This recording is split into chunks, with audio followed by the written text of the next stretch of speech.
Irmãos, hoje eu queria falar sobre algo muito importante, que eu gostaria de falar sobre reinar sobre o hiperfoco. E não estou falando do aspecto, né, de psicológico e diagnósticos, né, que hoje tem muito. Eu quero falar sobre algo aqui que eu considero muito importante, que pelo menos é algo muito profundo para mim, né?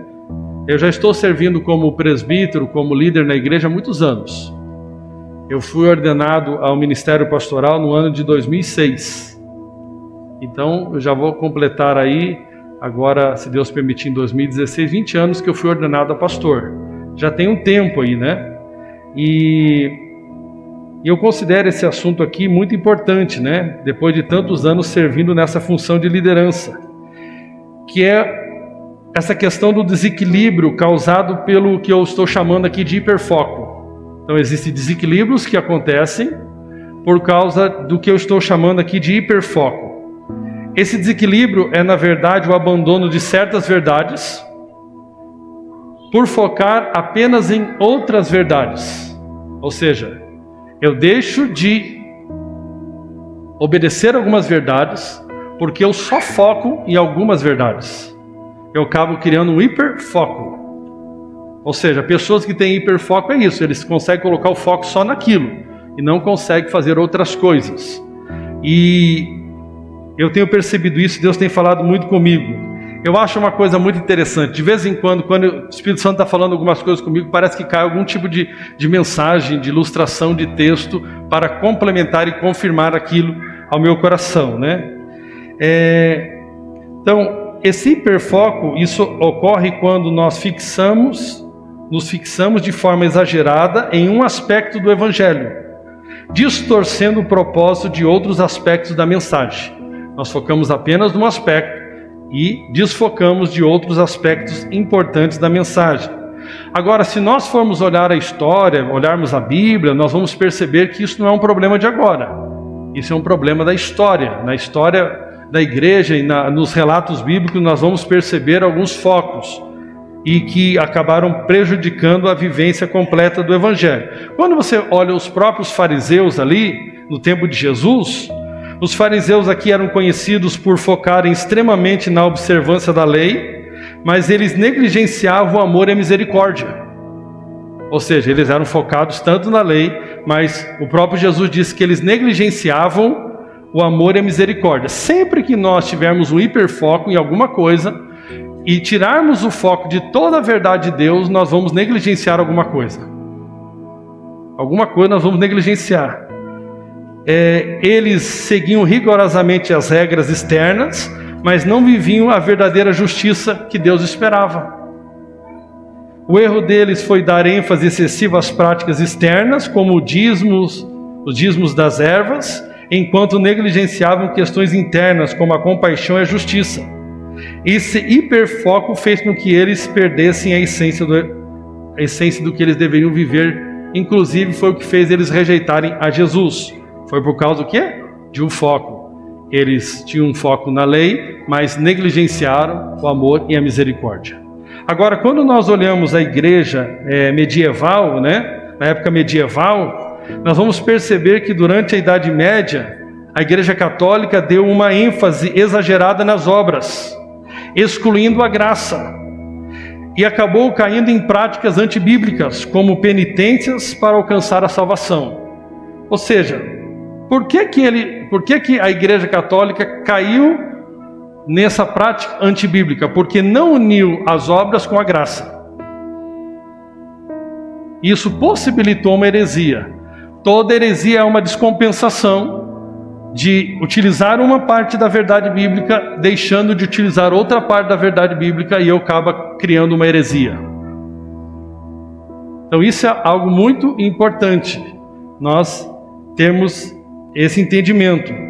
Para corrigir esse problema da igreja, então Deus levanta Martinho Lutero com a reforma protestante, onde ele traz a ênfase da salvação pela graça mediante a fé. Amém? Agora nós temos outros movimentos que foram acontecendo ao longo da história da igreja. Durante os primeiros séculos da igreja, alguns movimentos de monges enfatizaram tanto a separação do mundo que acabaram negligenciando a missão e o serviço aos outros. Eles focaram tanto em se separar do mundo e não se contaminar com o mundo, que eles acabaram negligenciando o amar o mundo e servir o mundo. Eles acreditavam que para que não se contaminar com o mundo, eles deviam ficar isolados em retiros espirituais, orando para não se contaminar com o mundo.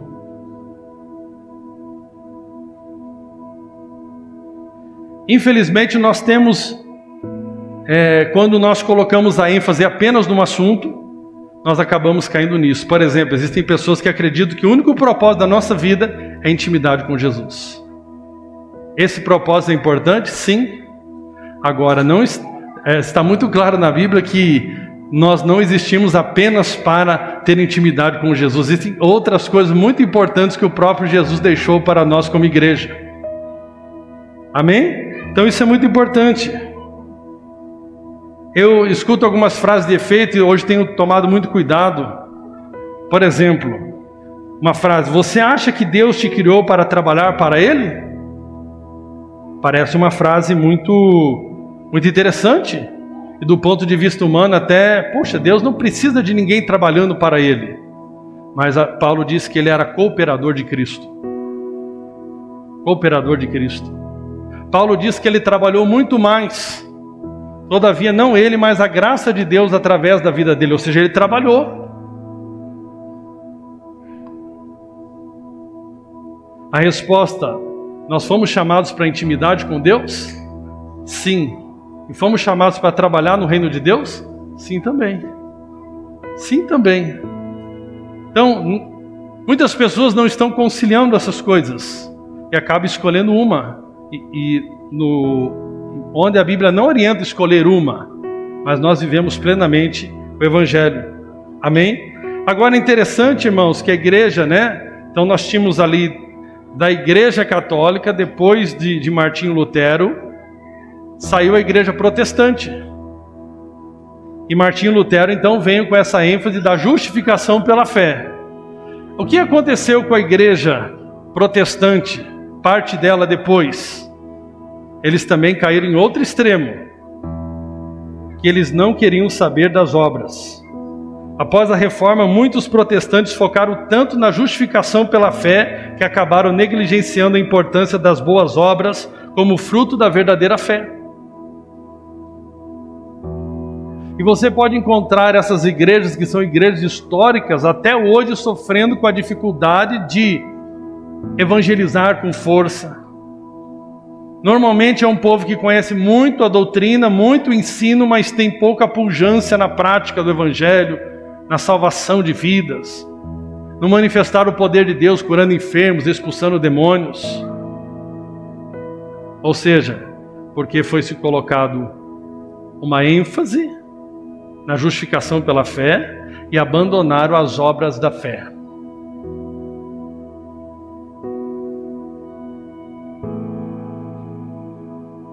Fizeram isso embora a Bíblia mostrando que é essencial que uma pessoa que foi salva pela graça mediante a fé demonstre a sua fé com obras. O nosso irmão Tiago nos lembra bem isso, que a fé sem obras ela é morta. Martinho Lutero teve tanta dificuldade com isso que para ele tinha que tirar o livro de Tiago da Bíblia, porque ele não conseguia lidar com esse livro.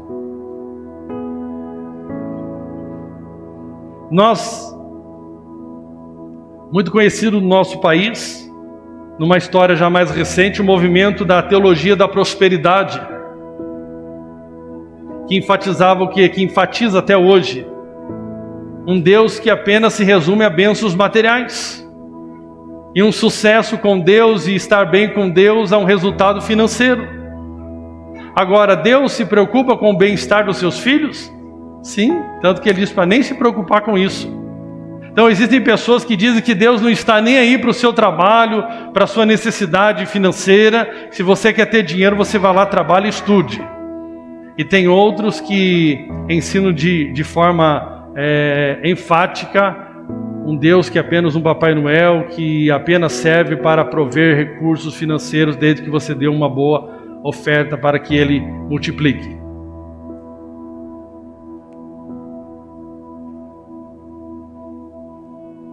Isso acaba ignorando aspectos fundamentais do Evangelho, como recompensa eterna, e deixa ênfase apenas em coisas materiais. E existe, irmãos, a gente precisa ser honesto com a palavra, né? Existe hoje um movimento de pastores sérios que eles condenam o que eles chamam de hipergraça. Muitos pastores, eles gravam vídeos e materiais dizendo que existe um movimento da hipergraça. Eu já disse aqui para os irmãos várias vezes que a graça é hiper mesmo. Agora, olhando do ponto de vista desses irmãos, a advertência que eles fazem, sendo justo com eles, e depois de um tempo convivendo com o ensino da graça e com algumas pessoas que ensinam a graça, o que é chamado do movimento da hipergraça tem como foco a ênfase total no perdão e amor de Deus. Ou seja, o que seria essa hipergraça?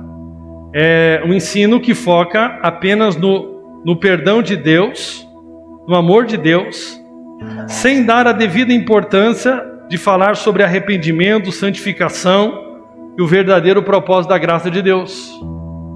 Enfatizam um aspecto da graça de Deus, muitas vezes, que a salvação não é por obras, é um dom de Deus para que ninguém se glorie. Normalmente esses pregadores acreditam que santidade e consagração acontecem automaticamente ao falarmos sobre o amor, perdão e que a salvação não é por obras. O resultado disso é que muitos crentes vivem de forma mundana e sem consagração. Agora, eu estive analisando muito sobre isso porque muitos anos agora nós repetimos muito sobre o perdão de Deus, sobre a justificação pela fé e continuamos falando. Entretanto, irmãos, analisando como Paulo traz as orientações à igreja, que foi o principal escritor do Novo Testamento e os próprios apóstolos, nós podemos observar que eles não acreditavam que era automaticamente, lembrando que o ensino bíblico é um ensino inspirado pelo Espírito Santo, foram eles que foram usados por Deus para escrever, mas eles foram inspirados pelo Espírito Santo, nós cremos nisso. Então nós podemos dizer mais do que Paulo, que o Espírito Santo, que é o autor da Bíblia, ele se preocupou em falar sobre a justificação pela fé, ele se preocupou em falar sobre o perdão de Deus, passado, presente e futuro. Ele se preocupou em colocar lá que a salvação não é por obras, mas também deixou claro a necessidade de arrependimento, de metanoia, de mudança de mente. Ou seja, cada um de nós, quando vamos ensinar a palavra, nós precisamos repetir a forma que o próprio Espírito Santo usou para ensinar a igreja. Ou seja, quando você pega o livro de Romanos, você vai perceber ali falando muito sobre a situação do homem. Você vai ver o Espírito Santo falando da realidade do homem sem Deus. Você vai ver ele falando da justificação pela fé. E depois você vai perceber a aplicação dessa nova vida em Cristo, chamando os cristãos ao arrependimento. Então nós precisamos falar sobre qual é o estilo de vida de um cidadão do reino de Deus.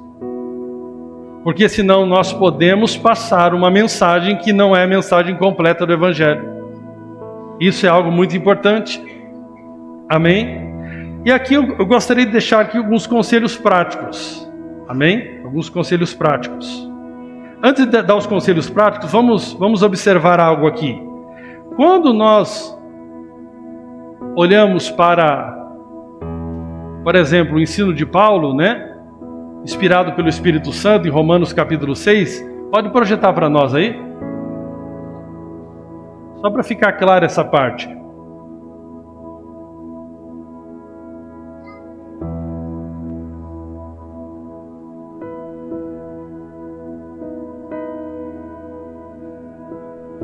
Ele começa dizendo: que diremos então? Continuaremos no pecado para que a graça transborde? De maneira nenhuma. Nós, os que morremos para o pecado, como ainda viveremos nele? E aí ele vai falar aqui o que aconteceu com essa pessoa agora que se tornou uma nova criatura em Cristo. Ou vocês não sabem que todos os que fomos batizados em Cristo Jesus fomos batizados na sua morte? Então aqui, o Espírito Santo está preocupado em detalhar o que aconteceu com o cristão. Deixar claro que por mais que a mensagem bíblica seja poderosa, onde abundou o pecado, superabundou a graça, jamais devemos usar a graça como provisão para o pecado. Por quê? Porque nós agora em Cristo, nós morremos para o pecado e nascemos para a justiça. E aí, não vou ler todos os versículos, vamos lá para o 14, Se pois, 14. Assim, o pecado não deve ter domínio sobre vocês, porque vocês não estão debaixo da lei, mas debaixo da graça. Coloca o 12 ali para mim. 12. Portanto, não permitam que o pecado reine no corpo mortal de vocês. Não permitam, é uma atitude da pessoa. Você agora recebeu provisão de Deus, e que pela fé você deve andar o quê? Como alguém que governa sobre aquilo que governava sobre você. Então você não permita mais. Ou seja, significa que eu posso permitir. Então o apóstolo Paulo, na verdade, aqui sendo usado pelo Espírito Santo, vem detalhando todo o ensino bíblico. E eu gosto muito dessa parte aqui, a partir do versículo 15. Então, vamos pecar porque não estamos debaixo da lei, mas da graça? De maneira nenhuma. Verso 16. Vocês não sabem que quando se oferece alguém como escravos obedientes, são escravos daquele a quem obedecem? Quer escravos do pecado, que leva à morte, quer escravos da obediência, que leva à justiça. Verso 17. Mas graças a Deus, porque embora tenham sido escravos do pecado, vocês passaram a obedecer de coração a forma de ensino que lhes foi transmitida. Ou seja, eles tiveram que obedecer ao ensino. Mas sabe por que muitas vezes nós não obedecemos ao ensino? Porque nós não temos o ensino correto no nosso coração.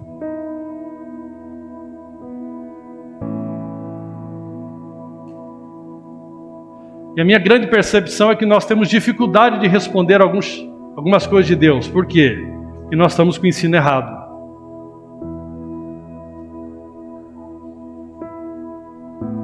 E nós precisamos aprender a responder. Quando nós vamos olhar sobre a graça de Deus, em 2 Coríntios, no capítulo 8, ali, quando está falando de contribuição, a graça que foi concedida aos irmãos da Macedônia, qual que era a graça ali? A graça de contribuir. Então muitas pessoas pegaram o ensino da graça e tornaram apenas que eles são perdoados e justificados.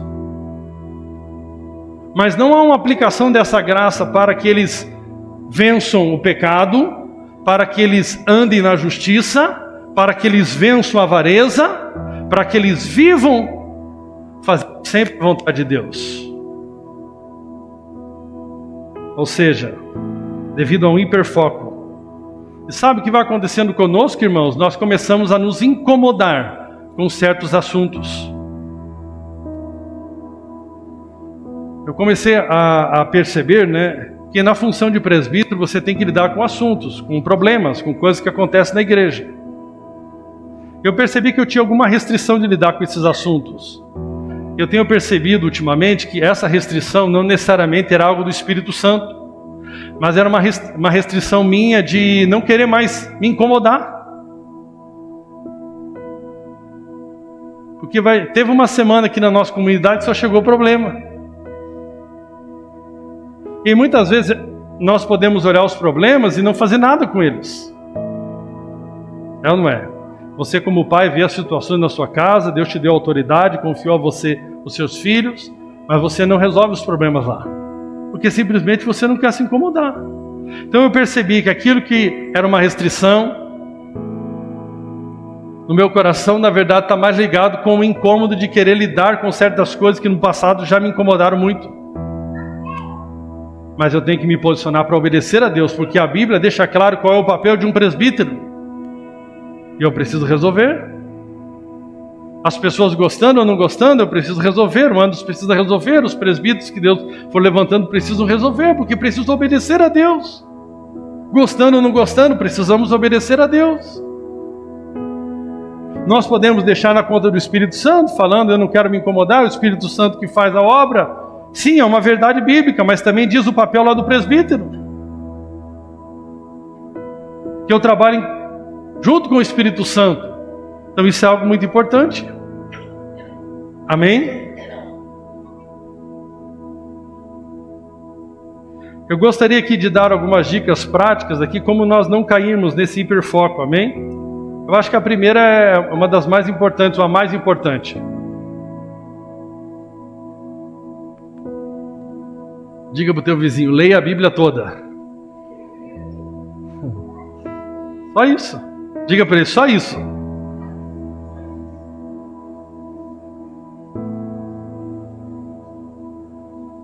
Irmãos, nós trabalhamos normalmente aqui pregações temáticas. Então, mas cada cristão, para que ele tenha saúde espiritual, ele precisa ler a Bíblia. Mas pegar e ler a Bíblia não como caixinha de promessa. Porque, vamos prestar atenção como funcionava o ensino bíblico trazido pelo Espírito Santo. Deus usava lá, por exemplo, Paulo. Paulo escreveu Romanos. E ele enviou à igreja. Ele enviou um pedacinho? Ele enviou o versículo apenas onde abundou o pecado, superabundou a graça? Não, ele mandou toda uma carta, todo o ensino. E pediu para que aquela carta fosse lida, estudada pelaquela igreja. E quando nós temos esse tipo de nutrição, nós nos tornamos saudáveis. É tão importante que o corpo humano, se eu tomar a vitamina D3, que é muito importante, ela é muito importante para o corpo. Mas numa medida em excesso, em detrimento das outras coisas que eu preciso para o meu corpo, isso vai me fazer mal. É o que o Espírito Santo está querendo falar para nós nessa noite. Se nós não aprendemos a nos debruçar em toda a palavra de Deus, nós vamos acabar o quê? Caindo em o hiperfoco. Eu falo para ti, irmãos, foi tão importante para mim, por exemplo, na época das minhas lutas eu valorizo a pregação temática, com enfermidade, porque eu estava passando aquele problema. Eu precisava daquilo, a vitamina D3. D3, você está entendendo que o D3 era a cura. Amém? Precisava daquilo. Como fez bem as pregações do irmão Prince para mim. Como fez bem. Amém? Mas eu não posso viver só das pregações que disponibilizam dele na internet. Eu preciso ler a Bíblia. Porque eu vou ter que me deparar com assuntos que eu não quero me deparar, mas que eu preciso. Amém? Então é muito importante, na disciplina diária nossa, nós lemos a Bíblia versículo por versículo. Agora então esse é o primeiro conselho, ler toda a Bíblia, amém? Ler a Bíblia. Agora, desde já eu te adianto que não vá lá ler a Bíblia para você apenas querer encontrar na Bíblia o que você deseja. Ou seja, eu vou ler lá não para o Espírito Santo falar comigo, mas eu vou ler para comprovar uma teoria minha. Não, eu tenho que ler com o coração quebrantado para o Espírito Santo falar comigo. Eu gosto muito desses 3 versículos aqui que eu comentei há um tempo atrás. Leia o próximo versículo, né? Coloca lá rapidamente Efésios, capítulo 2, do versículo 8 até o 10. Só para a gente... Sei que vocês já estão cansados desses versículos da terra, cansados no sentido de saber esse versículo, mas só para a gente reforçar. Pois Pois pela graça vocês são salvos por meio da fé. Isso não vem de vocês, é um dom de Deus, não por obras, para que ninguém se glorie. Normalmente a pessoa para aí. Agora, no estudo que o nosso irmão Paulo, usado pelo Espírito Santo, fez, ele mandou uma carta para a igreja, ele não mandou só esse versículo. Ele pega o quê? No versículo de número 10. 1, 2, 3, valendo, vamos lá?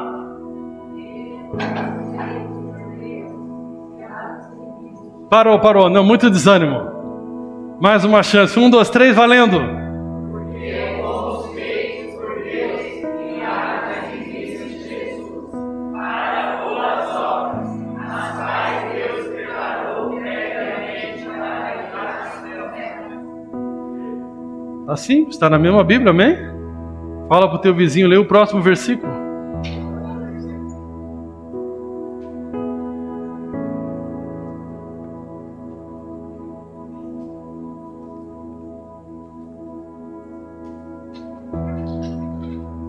Lá em 1 João, no mesmo contexto que diz o quê?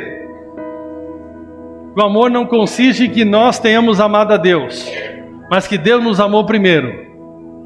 Para aí? Não, agora amem uns aos outros. Simples assim. Simples assim. Próximo versículo. Então nós precisamos ler a Bíblia.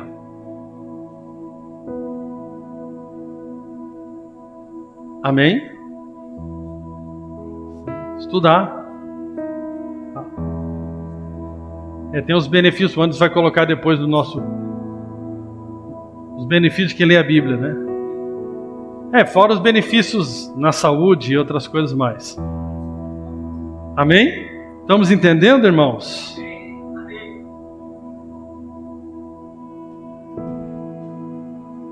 Nunca construa uma teologia sozinho. Nós vamos se aprofundar qualquer dia nisso.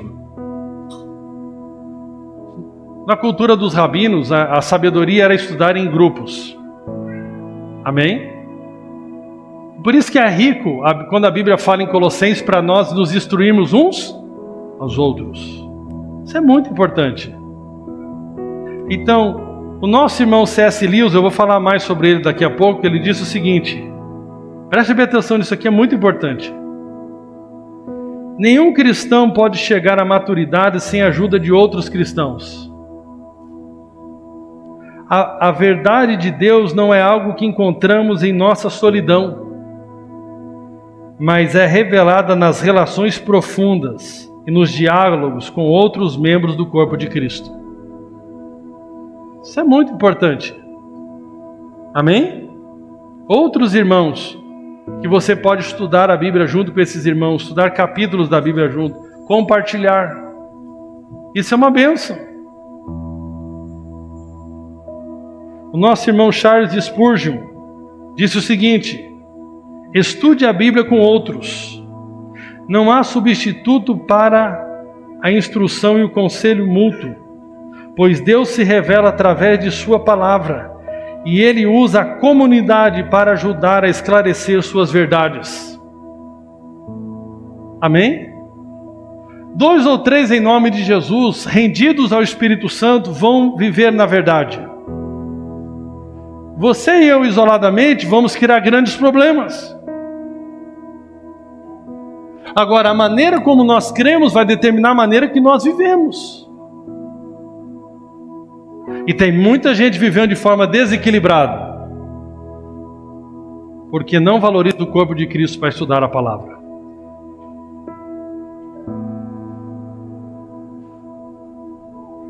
Irmãos, nada por acaso. Diga, nada por acaso. Eu sou uma pessoa intencional, tá? Uma pessoa intencional. Eu vi um vídeo essa semana bem interessante. Bem interessante e ruim. Eu vi um homem falando, e todo mundo que fala da sua verdade fala com muita propriedade. Eu vi ele falando o seguinte, que casamento é invenção de homens, família é invenção do céu. E ele disse, e ele fala assim, né? eu quero que você me prove na Bíblia onde que Deus diz que você tem que casar no civil. Quase que eu falei, liga para o Murilo. Lembrei daquele caso, Murilo. Uma coisa muito séria.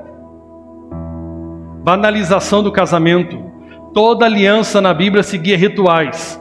Evidentemente que em Gênesis, né, Deus falou, vá no cartório do campo comprido. Ou seja, quando você quer andar no erro, você arruma tuas desculpas. É ou não é? E anos atrás nós tivemos a situação de que falavam que não era necessário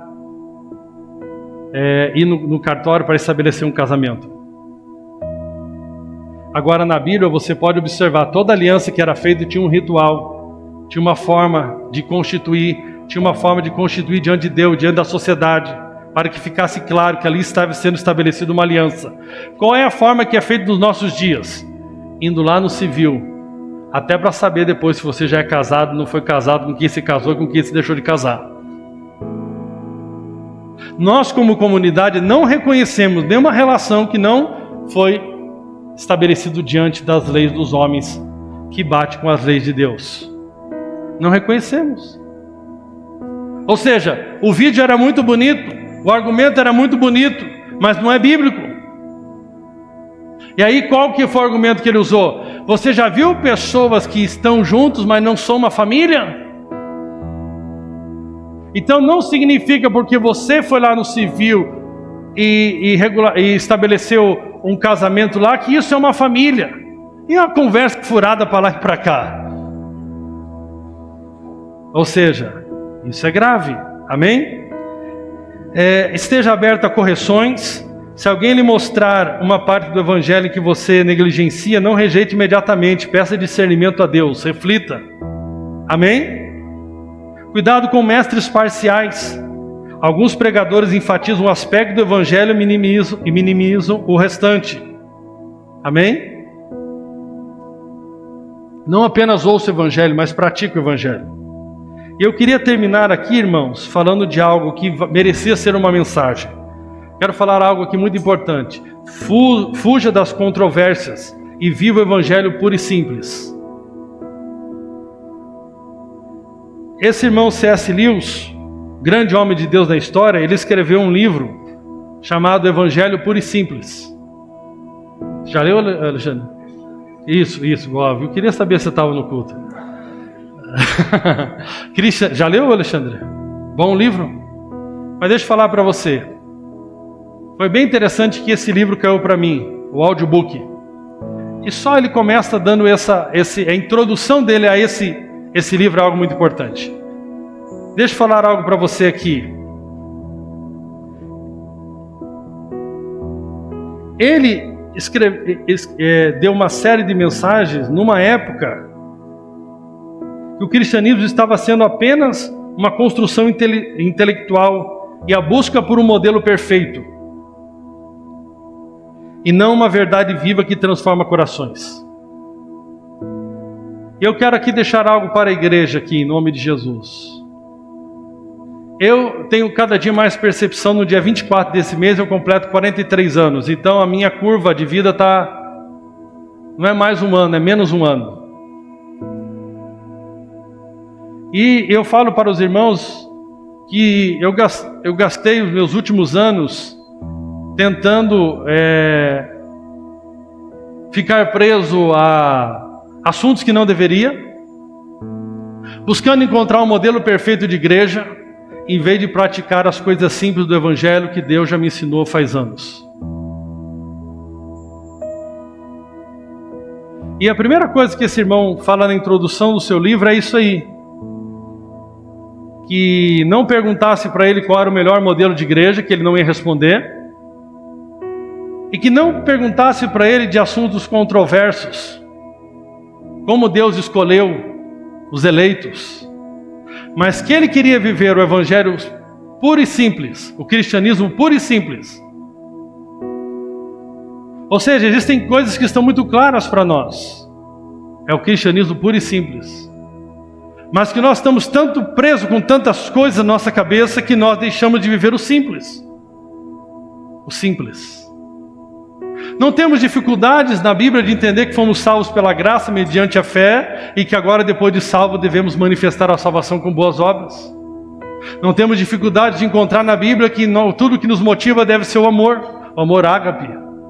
Não temos dificuldade de encontrar na Bíblia que nós temos uma missão de pregar o Evangelho a todas as pessoas.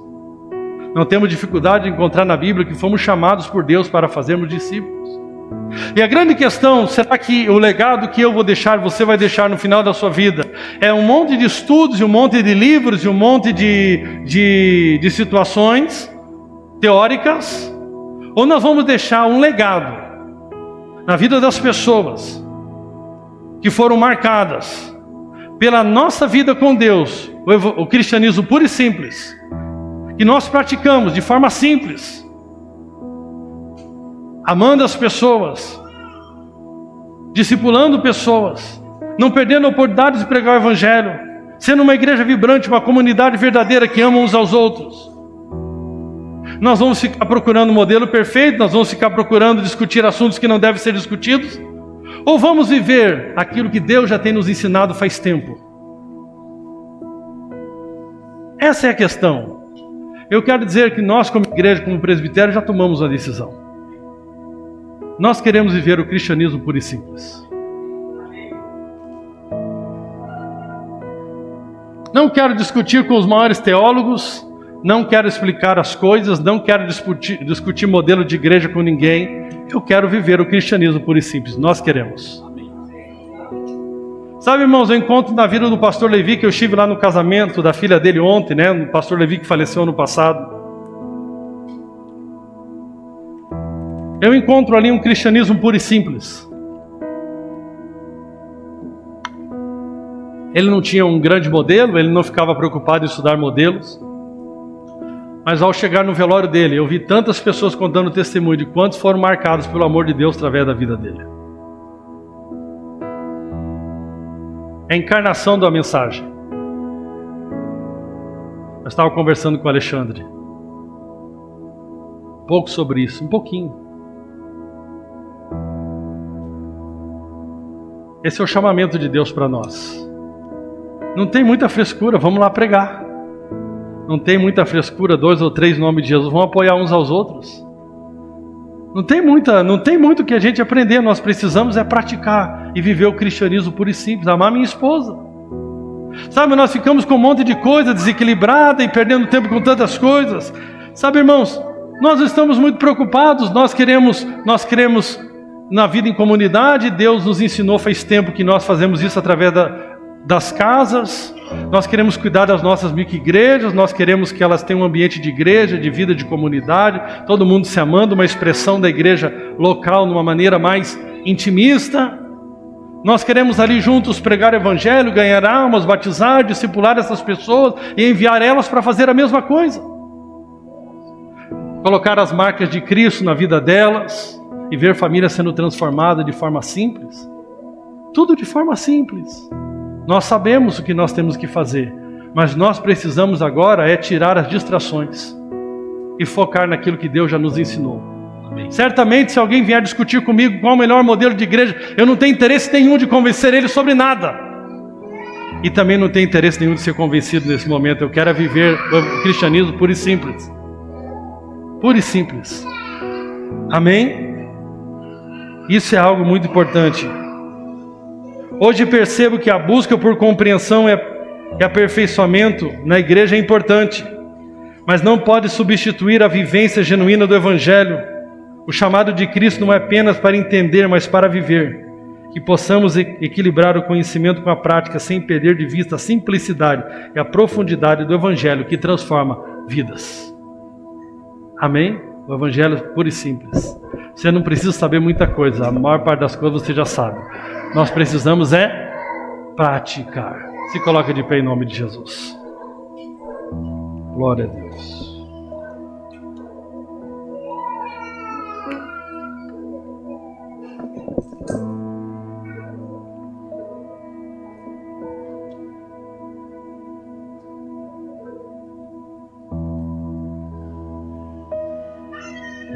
Glória a Deus. Quantos estão entendendo? Diga amém. Amém? Às vezes ele não faz o básico. Amém? Fazer o básico. Tá bom ou não tá? Vai lá se comprometer com a amiga igreja. Ama aqueles irmãos lá. Eu coloquei um texto hoje pela manhã no grupo. Eu acho que a maioria não leu. Mas eu sou insistente, ainda vou colocando. Deus nos inseriu, o seu reino é gigante. Deus nos inseriu em pequenos núcleos. Para que nós possamos praticar o evangelho.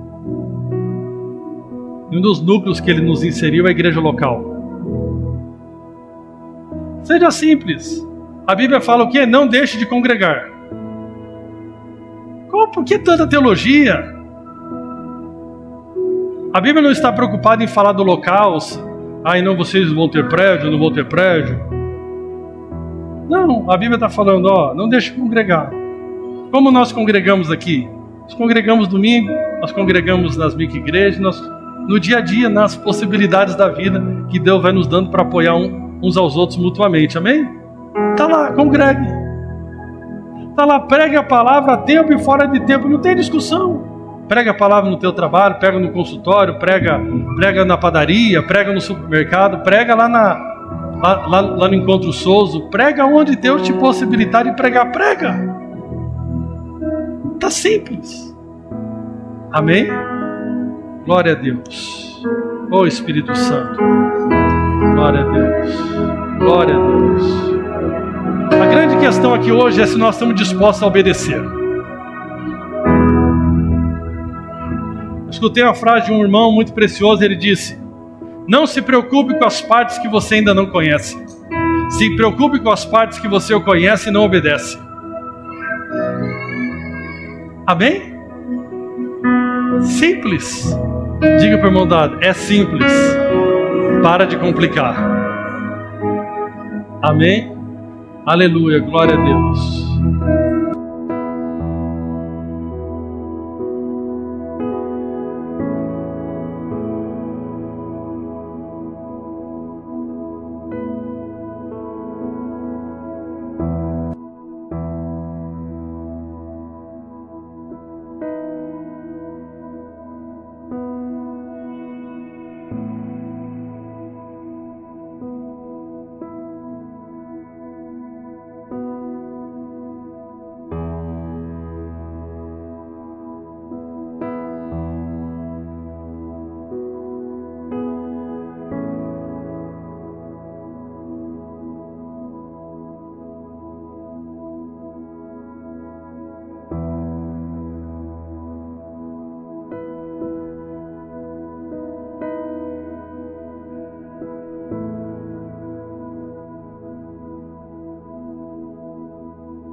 Amém.